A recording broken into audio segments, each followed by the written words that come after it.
बगजा में पायल बाजे बिना ताले ताले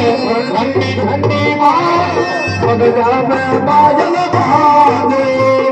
हमारी माता जी ने अरे नारी माता जी ने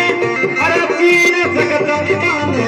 दो सुंदर लागे बगजा में पायल बाजे ओ हमारी माता जाने जो सुंदर लाल बगजा में पायल बाजे